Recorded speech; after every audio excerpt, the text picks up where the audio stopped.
Welcome back to NTD Good Morning, and this morning we are happy to welcome entrepreneur, speaker, and best-selling author Amy Summers back to the NTD News Studio as we continue our 10-part series, Mentorship Moments for Business Leaders, inspired by her book, Lift 10 Mentorship Touchpoints to Empower Your Team and Accelerate Your Career. And today we're focusing on Touchpoint 2, which is set structure and goals, why clear expectations, accountability, and consistent direction are essential for building confident, high-performing teams. And so good to have you with us today, Yeah, Amy. it's great to be back. And let's start with why teams perform better when they have clear expectations, clear goals. It's not always an automatic. You think it might be, but it's not always automatic to set those. So let's look at the benefits. Right, and it's a great time to talk about this, right? Because we're about to get back to school and to fall and back to the work, and a lot of people are coming off their summer break. So Touchpoint 2 is all about setting structure and goals, and I think everybody does better when they know what's expected of them. And so kind of this loose management style that was really popular for many years, I think it's left a lot of people lost. You know, they don't know what they're supposed to do, and people feel more accomplished when they know what is expected of them. Yeah, I love that. And as you shared with us over the commercial break, these lessons, they're for any team. Certainly this is a business book, but your family unit is a team, your church group is a team. It's really any grouping of people. And I find that very helpful as a father to hear some of these anecdotes can work both ways. But you mentioned that problems happen when leaders assume employees already know the expectation. Can you elaborate on that? Sure, we have to remember that our team members are not mind readers.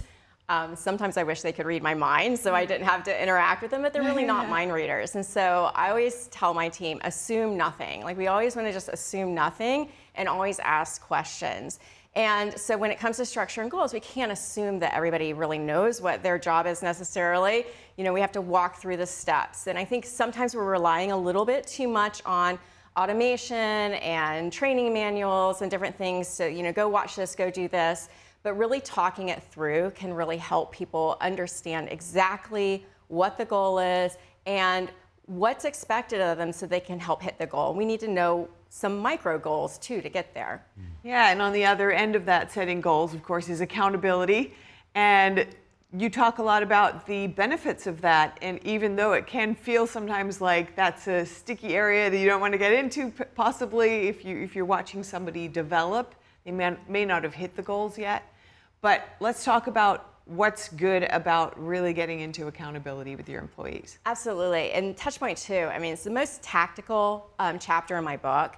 It really gives, you know, instruction and how to really structure somebody's schedule, how to reward them for that. But it's also the most practical, and it's, Carrie, like you said, you can use it with your children, you can use it with your employees. There's so many ways you can use it, but it really helps people to know what to do next. And so I love it because people really need to know what to focus on. With my team, I'm giving them structure every 2 weeks. So every 2 weeks I give them a new plan, and I bonus them out at the end of every 2 weeks, which probably scare a lot of companies to hear that.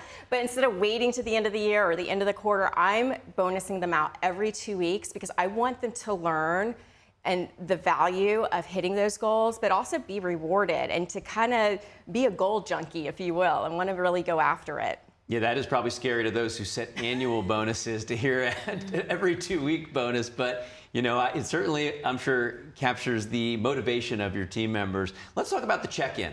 Mm-hmm.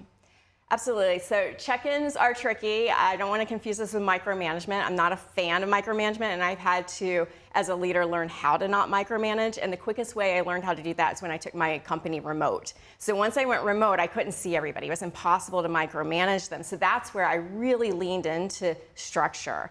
You know, giving people clear goals. Here's what's expected this week, next week.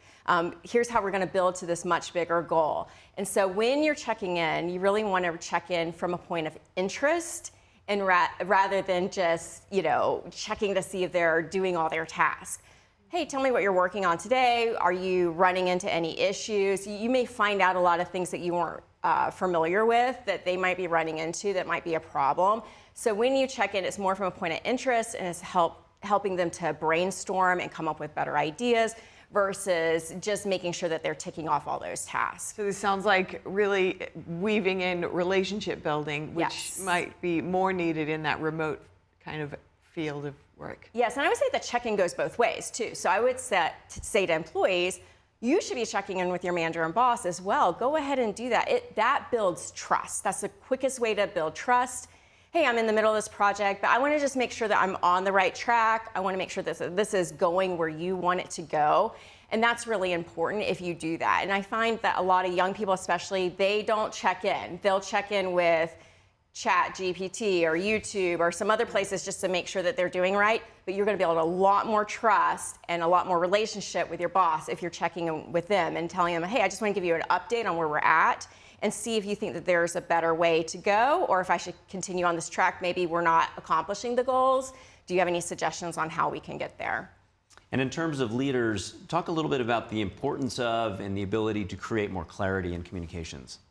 Right, so with leaders, it's really important to be clear. And that means that we have to do some of that spontaneous communication that I talk about so much, which means just pick up the phone, walk in their office, use your voice, your verbal skills, and be clear. The written instruction isn't always that clear. It can be read so many different ways, but when you put your voice to it, you're also putting your mind to it. So sometimes I'll write out instructions to my team. I'll send it. I think it's all good. They don't do it the right way.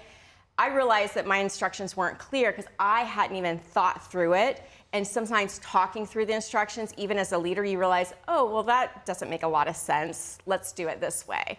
Plus, they're on the ground floor a lot of times. They're in the trenches doing the work. So they might bring something to your attention that you didn't realize that could be not making them successful. So that gives you an opportunity to work around it if you're talking to them. Yeah, so I can hear that you're, everything that's in this book, and I've been reading it, is battle tested. Yes. So just specifically on this one chapter, how did you really come to make that an emphasis?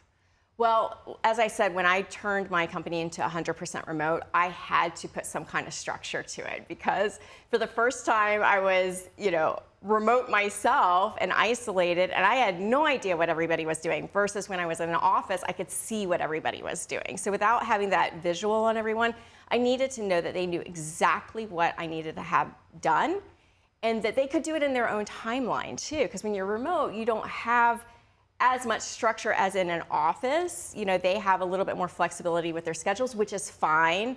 But if there are specific goals attached to that structure and they get all their work done, maybe you've given them an assignment that you think takes 2 weeks and they got it done in a week, I'm fine with that as long as we're hitting our goals. And so that's a mentality shift that you have to have, that you're not just working to work. We're working to hit goals. If you hit your goals early, great, take the rest of the day off. I'm fine with that.